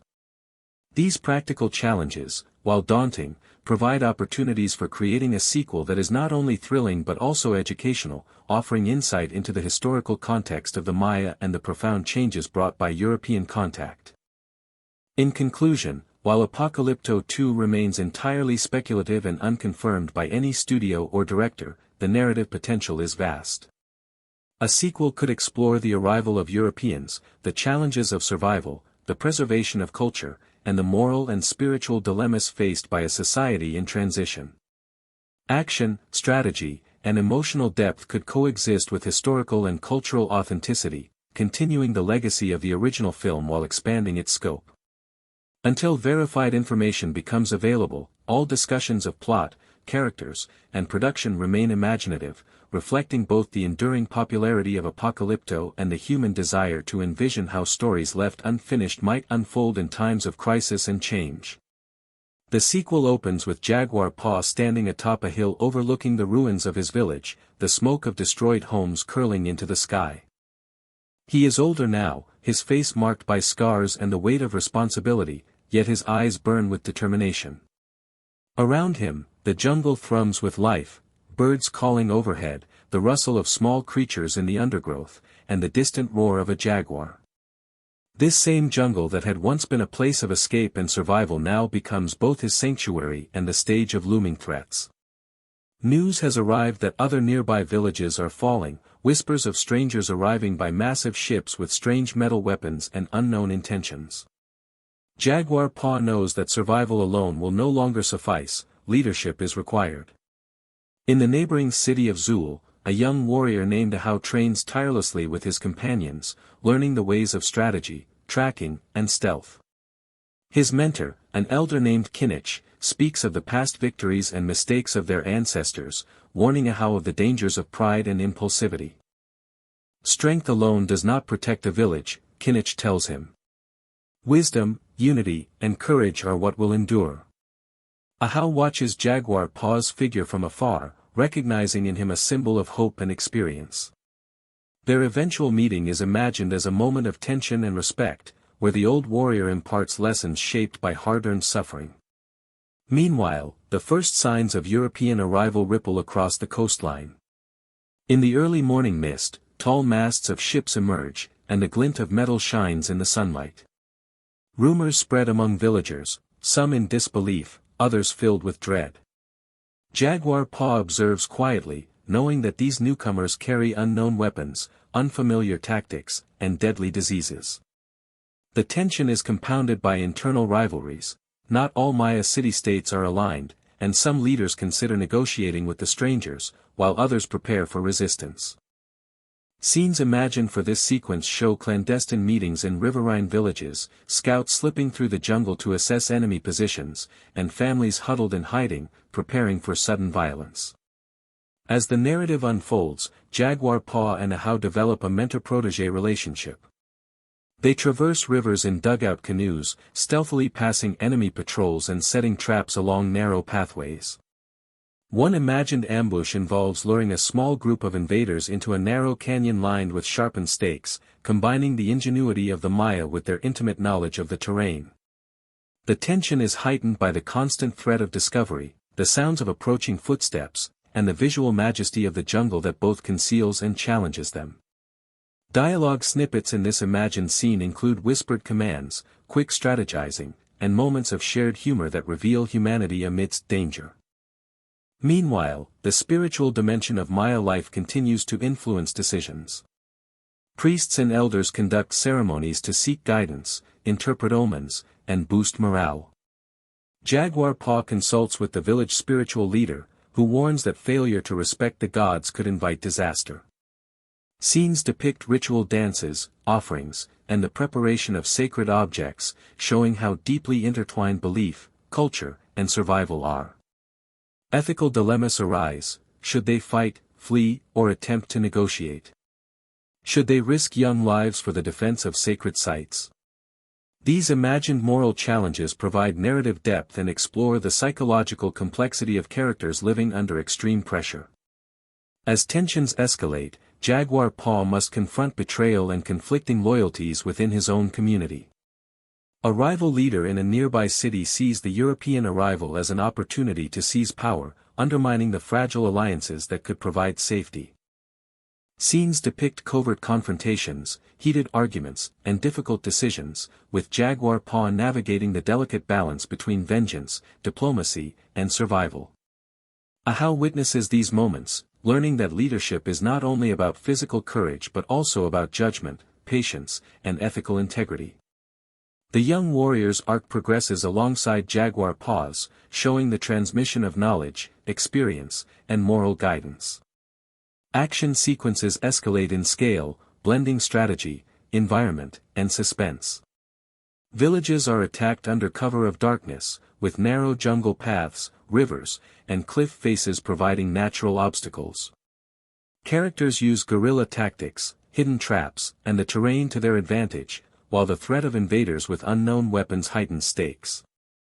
One imagined battle involves a daring river escape. Canoes laden with villagers maneuver through rapids while archers provide cover from hidden banks. Another involves the defense of a ceremonial center atop a cliff, where strategic placement of defenders and knowledge of the terrain allow the Maya to fend off a superior force.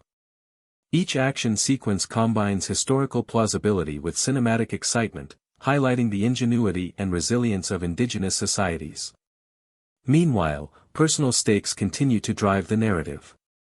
Jaguar Paw's family must be protected at all costs, and moments of quiet domesticity and tenderness are juxtaposed with the violence of the external world.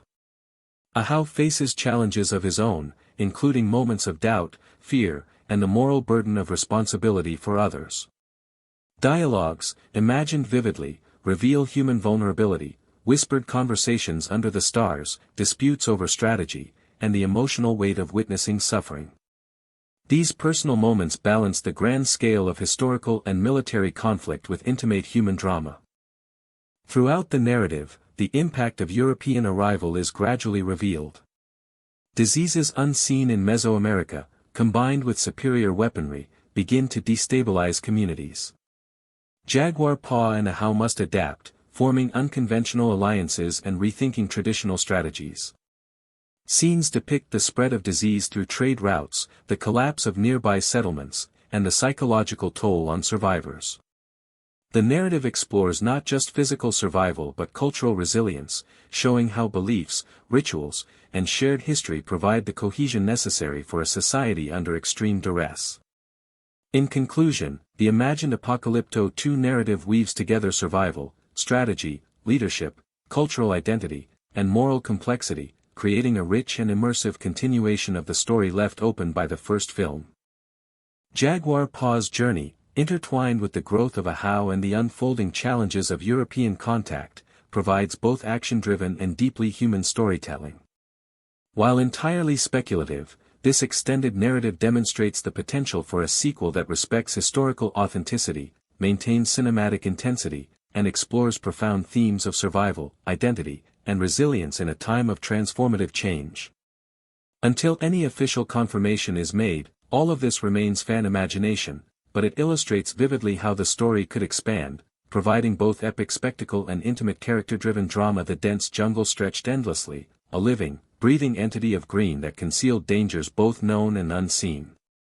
The descendants of Jaguar Paw moved cautiously through the undergrowth, their feet silent on the mossy ground, senses alert to whispers of leaves and distant calls of unseen creatures.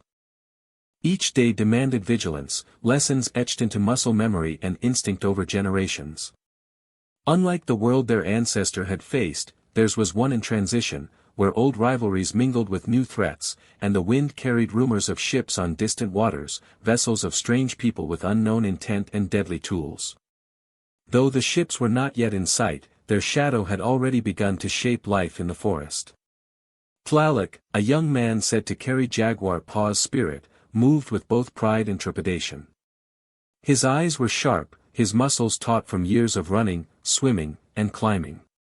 Yet his mind was equally trained in diplomacy and strategy, for brute strength alone could no longer guarantee survival. His companions, a small band of warriors and family members, moved with him, each skilled in combat, hunting, or healing.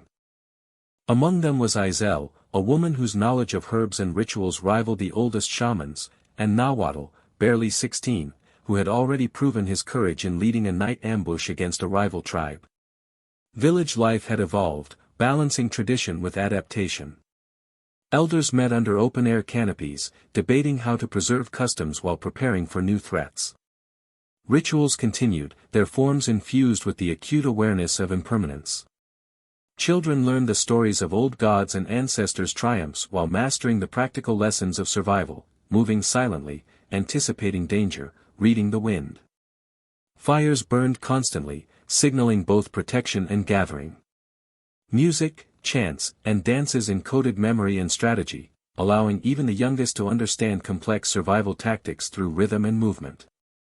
One morning, scouts returned with warnings. Signs indicated rival tribes moving through northern passes, and rumors hinted at strangers, pale-skinned, armed, intent on taking what they could. The elders convened, voices low and cautious. Izel advocated for evasion and intelligence gathering, while others pushed for confrontation. Tlaloc chose a path of stealth, cunning, and precise application of force only when necessary. He understood the jungle could be both ally and teacher, punishing mistakes with deadly precision. The first night of their journey was marked by silent tension. The forest hummed with nocturnal life. Predators watched unseen, and the faint glimmer of firelight hinted at distant human presence. Nahuatl guided the group along hidden trails, while Izel whispered prayers to calm spirits and ensure protection. Minor dangers, snakes, mudslides, and the near capture of prey, tested the group's cohesion and nerves. At dawn, the group reached a hidden river crossing, sacred in memory and tradition. Tlaloc reflected on ancestral lessons. Survival required vision, patience, and an understanding of both seen and unseen forces. Scouts returned with news. The rival tribe had moved, but the outsiders followed, carrying tools and weapons from distant lands, fire that killed from afar, and ships that traversed oceans like floating mountains. The village elders debated again. Tlaloc volunteered to lead a small party to observe the strangers. They moved under night cover to a riverbank where tracks hinted at their approach. Disturbed soil, broken vegetation, and faint metallic sounds painted a picture of disciplined, dangerous enemies. Tlaloc realized the jungle could amplify his group's strength, and he orchestrated minor ambushes, signaling his tribe subtly and ensuring that each engagement minimized risk while gathering intelligence. Days blurred as the group navigated the forest, learning to read the subtle signs of environment, anticipating both predator and human movement. Village life continued under shadowed vigilance. Councils met daily, children trained, women tended fires and taught rituals, ensuring that culture and survival were inseparable.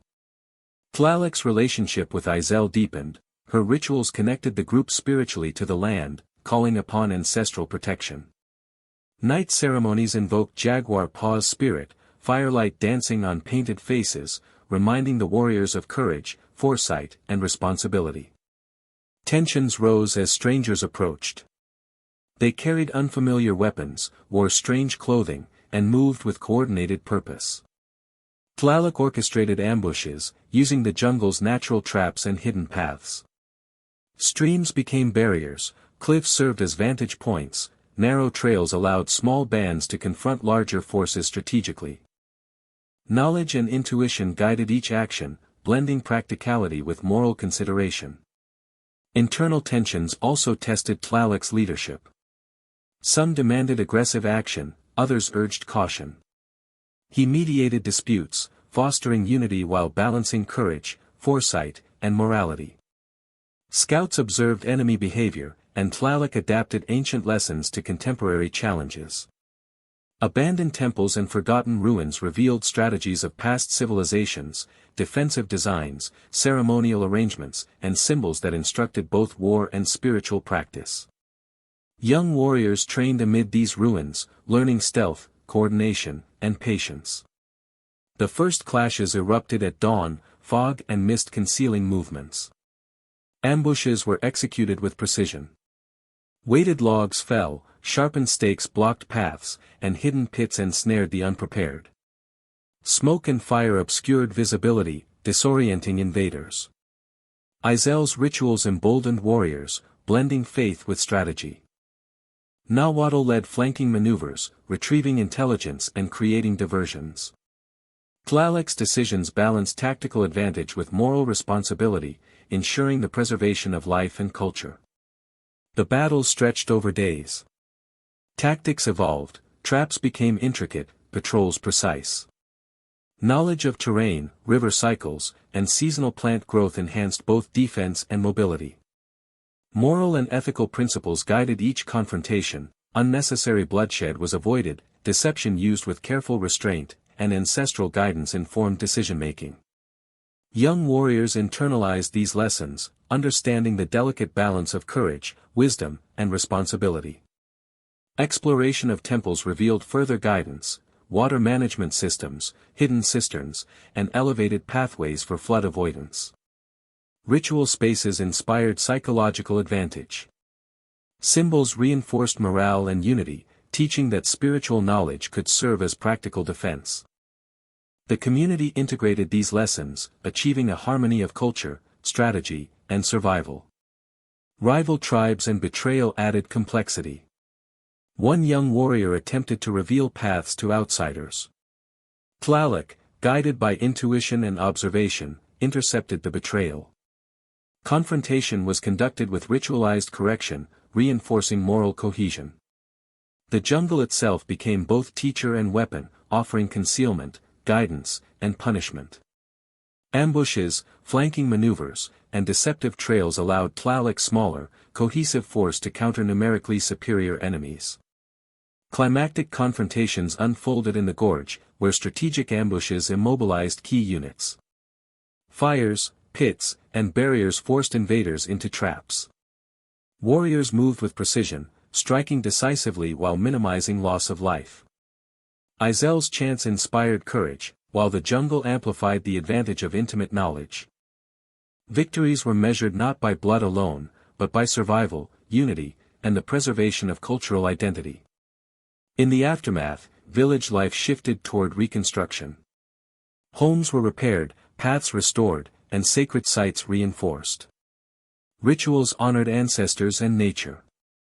Songs, dances, and myths encoded strategies, ethical lessons, and environmental knowledge for future generations. Children participated, learning through practice, play, and observation. Training combined physical skill, moral instruction, and spiritual insight. Tlaloc emerged as a leader fully embodying Jaguar Paw's legacy, blending courage, foresight, and ethical stewardship. The village explored abandoned temples, absorbing lessons in architecture, water control, and defensive planning. Sacred sites became anchors of identity and strategy. Spiritual practices, myths, and rituals evolved to reflect recent experiences, integrating jungle movement patterns and symbolic storytelling. Warriors internalized lessons, ensuring knowledge would persist beyond immediate survival. The final narrative emphasized continuity, survival required skill, strategy, ethical integrity, and harmony with nature. Cultural knowledge, spiritual wisdom, and ancestral guidance ensured that future generations would inherit both life and identity. The jungle, temples, and sacred sites remained living teachers. Tlaloc and his people stood as custodians of heritage, prepared to face future threats with courage, intelligence, and respect for both the past and the living world around them. The weeks following the Mountain Pass confrontation were a mixture of vigilance and quiet preparation. Villages worked tirelessly, not merely to repair what had been damaged, but to fortify themselves against future threats. The forest, once a silent observer, now felt like an ally, each sound and scent signaling opportunities or dangers. Kin walked the narrow trails with Ixchel, tracing footprints left by animals and men alike, listening to the whispers of wind through the leaves. Every twist of the river, every bend in the path held potential risk, every observation became data for survival. Ixchel often paused to interpret subtle signs. A sudden flock of birds taking flight meant someone or something was approaching, a disturbed patch of foliage indicated a recent passage, the pattern of rain on leaves and soil predicted river surges that could either hinder or aid movement. She was as integral to strategy as any warrior, and Qin relied on her counsel constantly. "The Europeans think they see us," she said one afternoon, "but the jungle hides what they cannot imagine. We move not against them, but through the world they do not understand." The children were brought into this system of education early. While adults repaired traps or prepared food, elders taught them to recognize plants, identify animal tracks, and understand the subtle language of water and wind. Storytelling became more than entertainment, it was a repository of survival knowledge, embedding lessons of strategy, caution, and morality. One evening, around a fire whose smoke curled toward the stars, an elder recounted the tale of Jaguar Paw's escape. "He ran not only to survive," the elder said, "but to protect those who could not run. He taught us that courage is not absence of fear, but knowing when to act despite it." The children listened, their eyes wide, absorbing history, values, and purpose. Despite moments of routine, danger remained omnipresent. Scouts reported that European forces were probing new river routes, occasionally capturing or destroying isolated outposts. Qin convened councils with allied leaders, each meeting filled with tension, debate, and strategic calculation. Should they retreat deeper into the jungle? Could ambushes be expanded to force a complete withdrawal of invaders? Every choice was weighed against the risk of exposure, disease, or betrayal.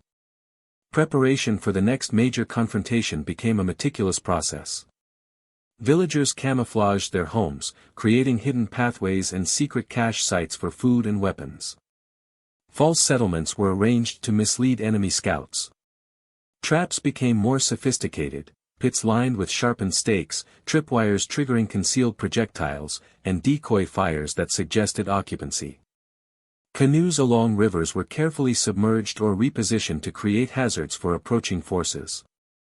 Qin led training exercises for young warriors, teaching them how to move silently, communicate through signals, and anticipate enemy strategies. Ixchel taught scouts how to read natural signs to predict river rises, rainfall, and animal behavior, ensuring that the coalition always maintained the advantage of foresight. When the European force advanced once more, the jungle became a living battlefield. Mudslides blocked paths, falling trees redirected movement, and rivers became both shield and snare. Archers, stationed in concealed positions, struck with precision, while small teams maneuvered behind enemy lines to sabotage equipment or lead pursuers into traps. Horses, unaccustomed to the jungle, struggled with the dense undergrowth, and soldiers unfamiliar with tropical conditions became exhausted, disoriented, and vulnerable. Qin moved fluidly between observation points, coordinating attacks and retreats, ensuring that civilians remained safe in hidden groves and caves. Moral dilemmas intensified during these skirmishes. Captured soldiers raised questions: should they be executed to prevent further pursuit, or released to preserve humanity and honor? Qin grappled with the weight of each decision, consulting elders and Ixchel. "Mercy carries risk," Ixchel said, "but brutality carries a different kind of danger, one that can erode our very essence. We must survive without losing ourselves." These moments reinforced that survival was not only physical but ethical. Culture, identity, and morality were as vital as strength or cunning. As the months progressed, disease continued to take its toll. Fever, dysentery, and infection spread silently through the settlements. Qin and Ixchel worked tirelessly with the healers, using herbal remedies, isolation techniques, and careful observation. Families collaborated to protect the most vulnerable, while scouts and hunters ensured that food and water remained uncontaminated. Even the jungle played a role. Certain plants provided remedies, while stagnant water or spoiled fruit became hidden threats. Survival demanded adaptability, knowledge, and constant vigilance. Amid these pressures, cultural practices thrived in secret. Rituals to honor ancestors were performed quietly, drums and flutes conveying messages, lessons, and warnings. Children learned songs that embedded strategy, ethics, and history. Farmers tended to maize, beans, and squash, weaving environmental knowledge into agricultural techniques that maximized yield while minimizing exposure. Every practice, from weaving to hunting to ceremonial dance, became a strategy for preserving life and identity. The coalition of villages grew stronger through cooperation. Alliances were formalized through ritual agreements, shared resources, and coordinated training. Occasional betrayals tested trust, but overall, the network of settlements proved resilient. Information about European movements flowed swiftly through the network, and the villages were able to anticipate threats, move assets, and respond collectively. Qin emerged as a leader not merely of his own people but of a wider alliance, his skill, courage, and judgment recognized and respected across multiple communities. The next major confrontation occurred at a river delta, where European forces attempted to establish a permanent encampment.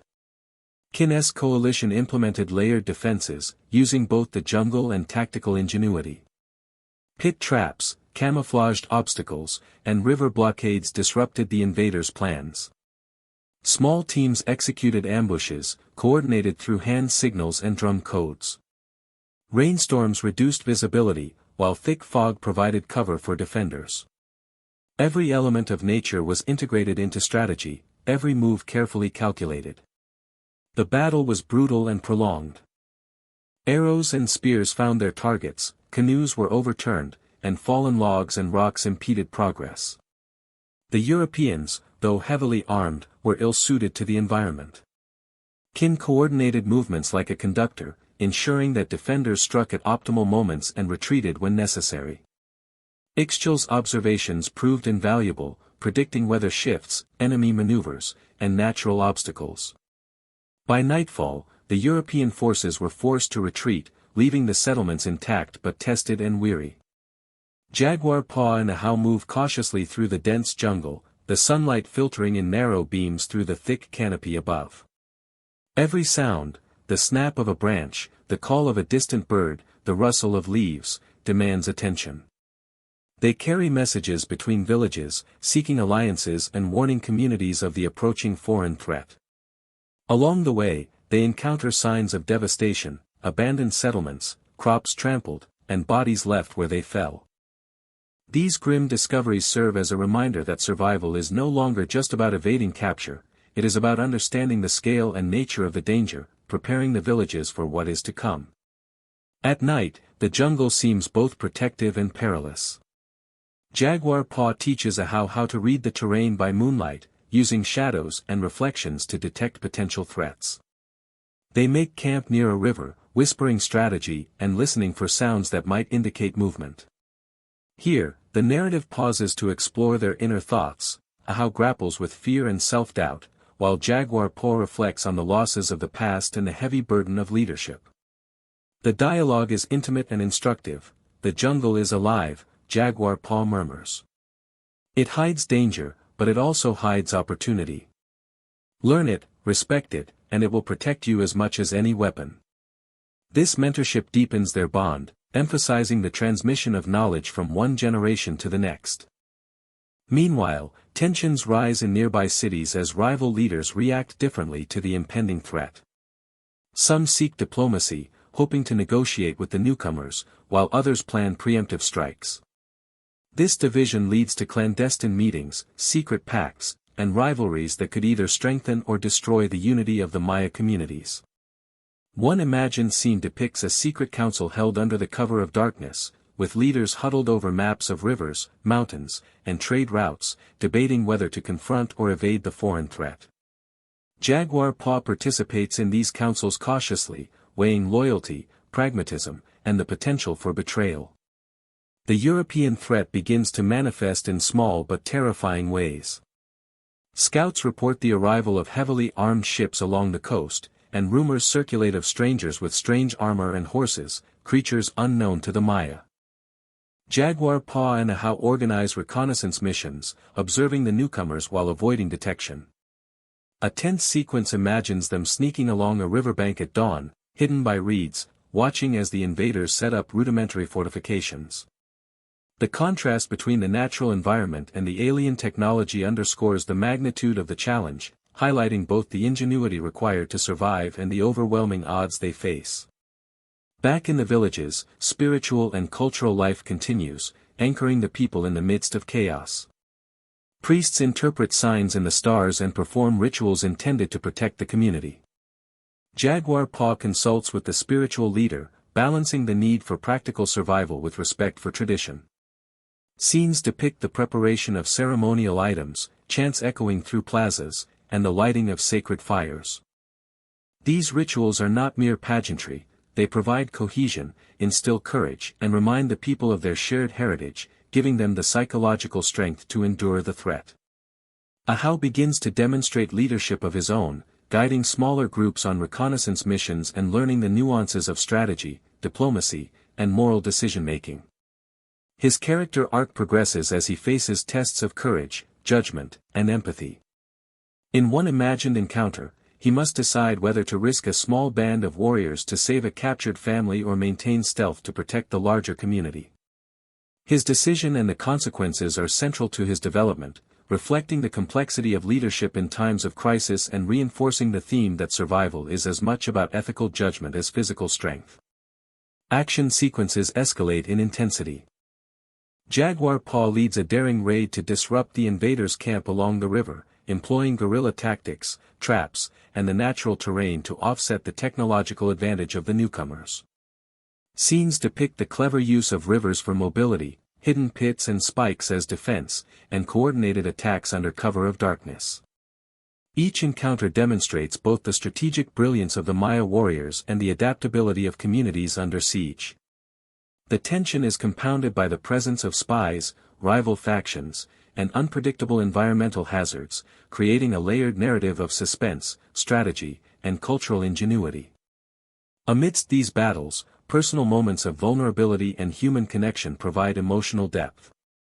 Jaguar Paw shares memories of his family with Ahau, while Ahau confides his fears and aspirations. Scenes of shared meals, whispered conversations under stars, and moments of quiet reflection juxtapose the chaos of warfare, highlighting the humanity of characters navigating extreme circumstances.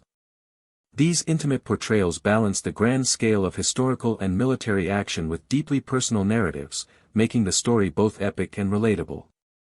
The consequences of European arrival become increasingly apparent. Smallpox and other diseases spread silently, affecting distant communities and forcing difficult decisions about quarantine, migration, and the preservation of knowledge. The narrative explores the profound cultural and psychological impact of these events, showing how fear, grief, and resilience shape behavior and community cohesion. Jaguar Paw and Ahau navigate these challenges while striving to maintain alliances, preserve cultural practices, and protect their people from both visible and invisible threats. As the story progresses, the stakes continue to rise. Villages fall, alliances are tested, and strategic ingenuity becomes essential for survival. Scenes depict night raids, river escapes, and clever ambushes, while the spiritual and ethical dimensions of Maya life provide the narrative's moral and emotional framework. Jaguar Paw emerges not only as a survivor but as a symbol of resilience, wisdom, and the enduring strength of cultural identity. Ahau matures into a capable leader, prepared to carry the lessons of the past into an uncertain future. In this imagined narrative, Apocalypto 2 weaves together survival, leadership, culture, spirituality, and historical context, creating a rich tapestry that expands on the story left open by the first film. While entirely speculative, the continuity of character development, action sequences, and historical grounding offers a compelling vision of how the sequel could unfold. The story balances epic spectacle with intimate human drama, illustrating the profound challenges faced by communities confronting transformative historical events. Until any official confirmation is released, this narrative exists purely in the realm of imagination, offering a vivid exploration of what might have been while honoring the spirit and authenticity of the original Apocalypto. The jungle awakened like a living organism, its humid breath clinging to Tlaloc's skin as the morning mist wove through towering ceiba trees. Dew-drenched leaves glistened like scattered gems, while the distant call of a howler monkey reverberated through the canopy, a reminder that the forest was never silent.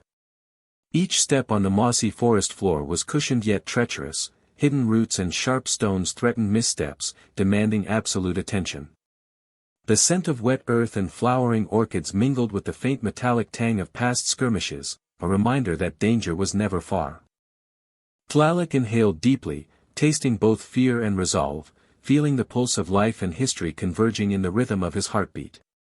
His companions moved with practiced grace, muscles coiled like springs, senses sharpened by constant vigilance. Nahuatl's eyes scanned the shadows, catching the flicker of movement between ferns that could be predator, or stranger. Izel's soft chanting flowed like water over rocks, her voice carrying protective weight that seemed to still the jungle momentarily, drawing courage from ancestral spirits. Even the youngest warriors felt the thrum of tension, hearts pounding in synchronized rhythm with the whispering forest. Every sound, every scent, every fleeting shadow could mean survival or death. The jungle demanded respect, humility, and acute awareness. Village life was a dance of survival and ritual. Smoke spiraled from earthen hearths, curling in lazy spirals as women ground maize and brewed herbal mixtures that soothed fatigue and healed minor wounds.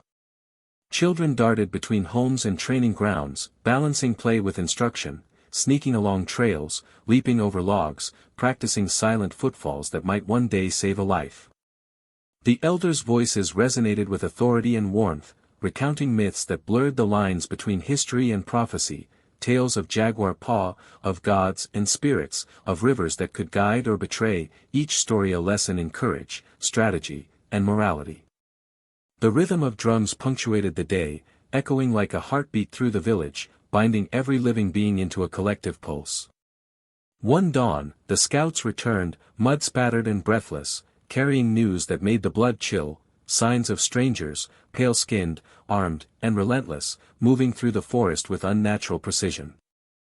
Tlaloc's stomach tightened as he studied the tracks, metal tools glinting faintly, disrupted foliage, impressions of hooves that did not belong to any creature of the jungle.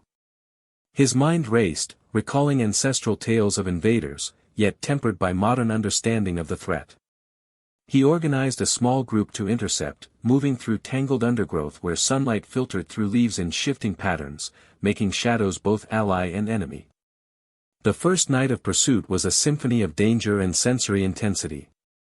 Frogs croaked in the stillness, a distant waterfall murmured like a lullaby of survival, and snakes slipped silently through underbrush, eyes glinting with curiosity and menace.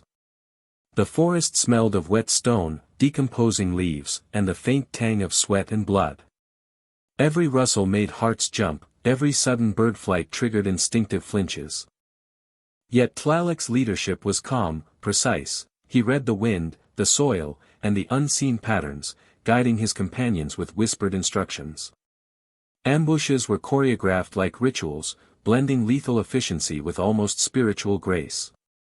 Weighted logs suspended by vines crashed into enemy paths, thudding against mud and stone. Hidden pits, lined with sharpened stakes, swallowed those who were unwary. Smoke rose from hidden fires, thick and acrid, signaling positions to allies while disorienting intruders. Izel's chants threaded through the chaos, a calming presence and a source of courage, her words weaving ancestral protection into the very air. Warriors moved like shadows, fluid and silent, striking decisively before vanishing into foliage, leaving only echoes and confusion. The jungle itself became a participant. Rivers diverted the enemy, their currents swift and unpredictable, carrying reflections of sunlight that blinded pursuers. Cliffs loomed overhead, jagged and imposing, while roots and vines formed natural barriers. Each trap, each movement, was a negotiation with the forest, a dialogue of survival that Tlaloc had learned from observation and ancestral wisdom. The wind carried scent, sound, and subtle cues. It was a teacher, an ally, and occasionally a judge. Internal challenges mirrored external ones. A young warrior, swayed by fear and promises from outsiders, attempted betrayal. The weight of discovery pressed on Tlaloc like stone. Confronting the boy required a balance of discipline and compassion. Izel's ritual guidance infused the act with gravity, emphasizing responsibility to community and ancestors. Tears welled as apologies were made, hearts thumped with relief and tension, and the lesson etched itself permanently into the tribe's consciousness: trust was sacred, integrity indispensable. Days blurred into nights filled with stealthy movement, ambushes, and observation. The strangers adapted, yet the villagers' intimate knowledge of terrain and tactics maintained the upper hand. Exploration of abandoned temples added depth, revealing carvings, celestial markers, and water systems that combined spirituality and practicality. Tlaloc traced patterns on stones worn smooth by centuries, feeling the pulse of history beneath his fingertips. Izel interpreted symbolic shapes, circles representing cycles, triangles marking power, lines denoting paths of spirits. The sacred and the practical intertwined seamlessly, guiding both mind and soul. The climactic confrontation in the gorge was breathtaking. Weighted logs thundered, pits swallowed those unprepared, and fires flared, casting grotesque shadows on stone walls. The air was thick with smoke, sweat, and tension, each breath a mixture of fear and resolve. Warriors moved like phantoms, anticipating the enemy's every move, striking precisely while maintaining ethical restraint. Izel's chants wove courage into their hearts. The jungle itself seemed to rise in defense of its own. Tlaloc felt adrenaline, fear, and ancestral strength converge in every movement. He was both human and extension of his legacy. After the battle, the village emerged battered but unbroken. Reconstruction was meticulous, imbued with symbolism and reverence.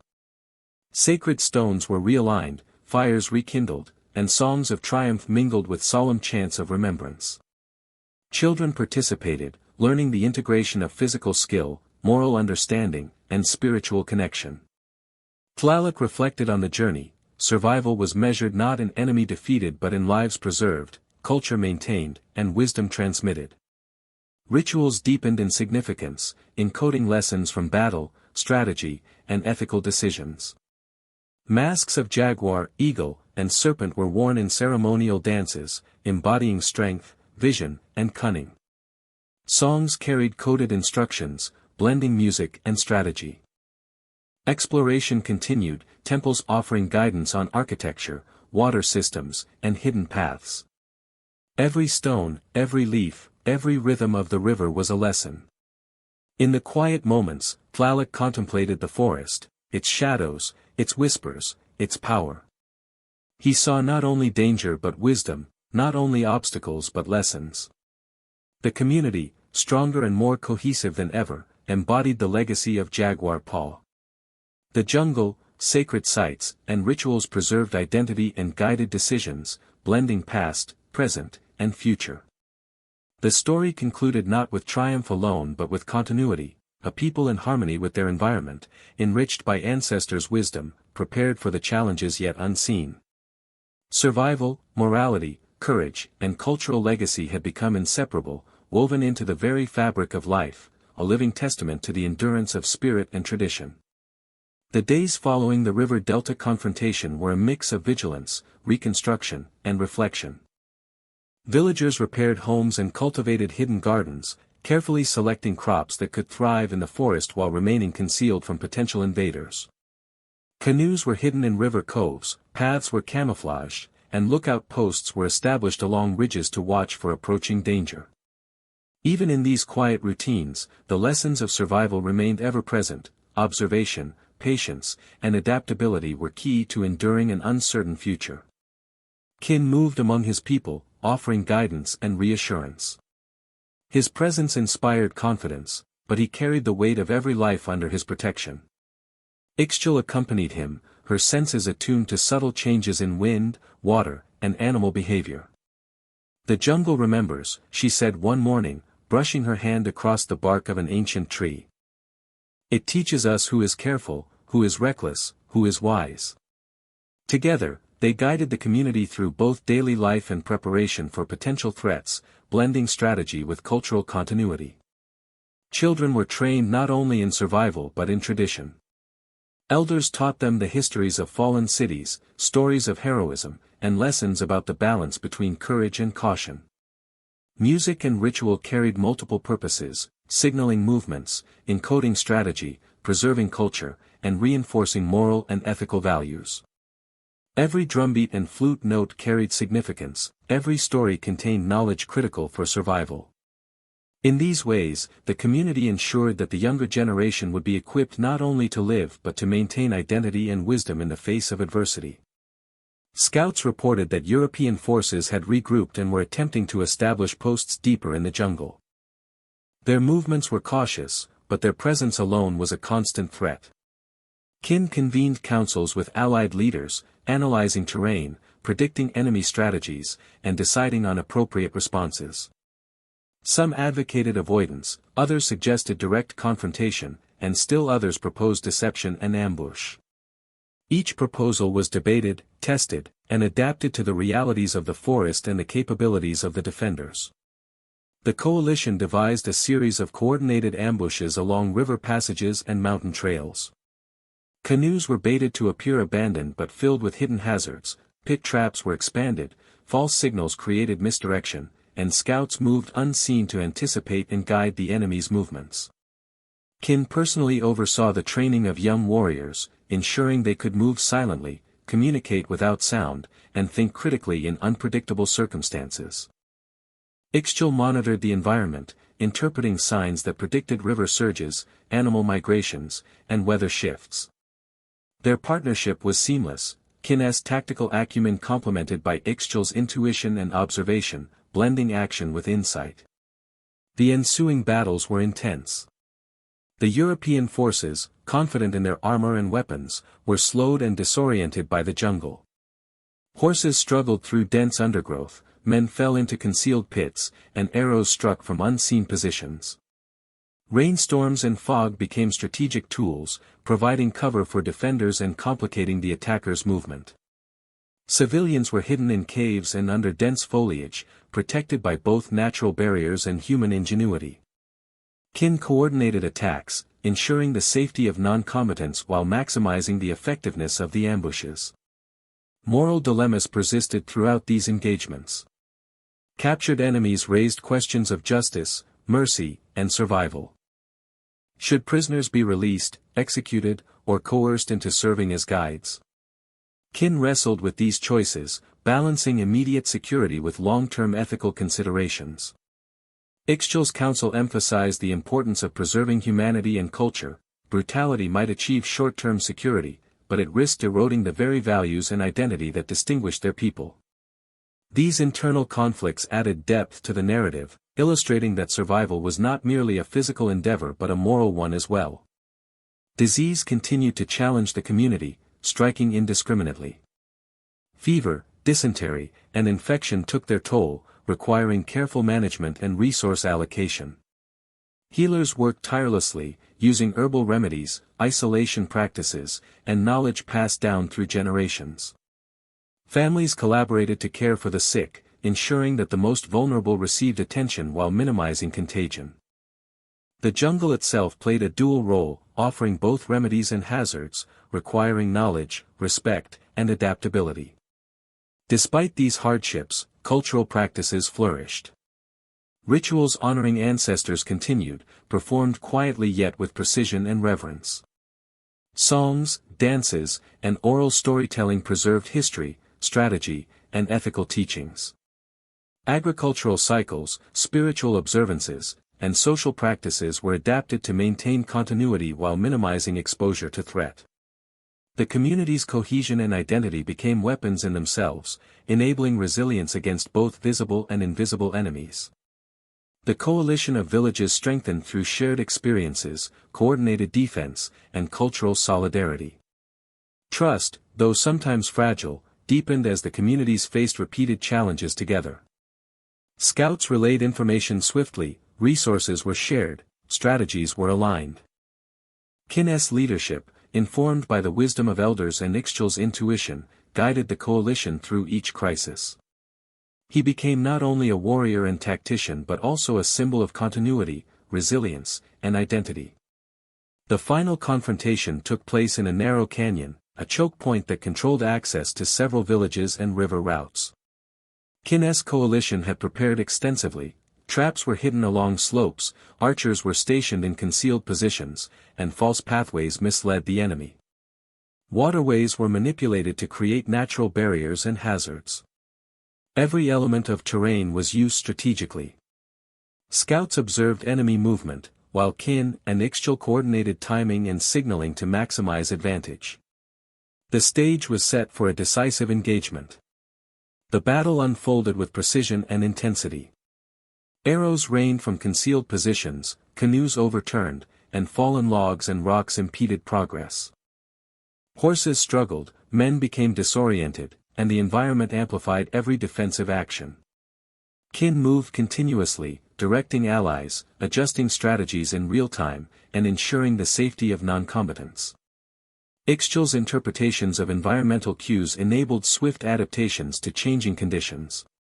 By nightfall, the European forces were forced to retreat, battered, confused, and unable to gain a foothold in the canyon. In the aftermath, Kin led the survivors in ceremonies of gratitude and remembrance. Fires were lit to honor the fallen, and elders recounted the stories of bravery, cunning, and resilience. Children were educated in survival skills, ethics, and cultural heritage. Every story, every song, every ritual reinforced the values and knowledge necessary for continuity.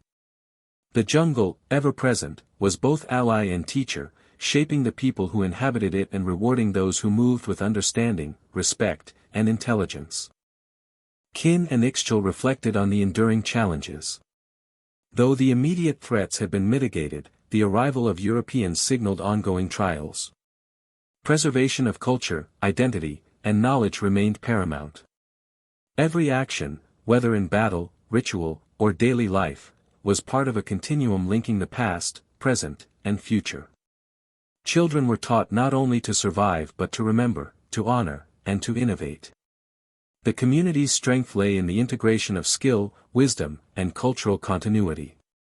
As dawn broke across the dense canopy, Kin observed the distant horizon, where the faint glint of sails hinted at future arrivals. He felt no fear, only resolve. The people had survived through strategy, courage, and respect for their environment and traditions. They would endure further challenges as they had always endured, adapting, learning, and maintaining the knowledge that defined their identity. Ixchel stood beside him, eyes scanning the horizon, whispering, "The world changes, but we remain.